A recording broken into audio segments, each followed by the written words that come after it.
దేనిలోనైనాను ఏముండకూడదట, కలంకము ఉండకూడదు. అంటే ఇది నేను దేవునికి ఇస్తున్నాను అనేటువంటిది మనిషి ఏదైతే ఇస్తాడో, ఇచ్చే మనిషిలోనూ ఇవ్వబడుతున్న వస్తువులోనూ ఏముండకూడదు, కలంకము ఉండకూడదు.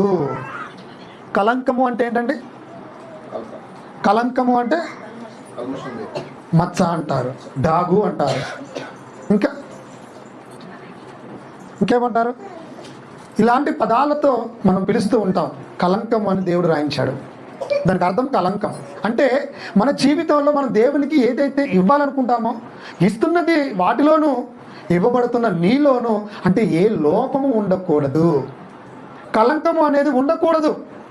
దేవునికి ఇచ్చే విషయంలో చాలా పరిశీలన చేసి దేవునికి ఇవ్వాలన్న ఆలోచన ఈరోజు రావాలన్న ఉద్దేశం దేవుడు రాయించాడు. అంటే దేవుని దగ్గరకు పోతుంటున్నామంటే ఎలా పడితే అలా పడితే దేవుడు అంగీకరిస్తాడా?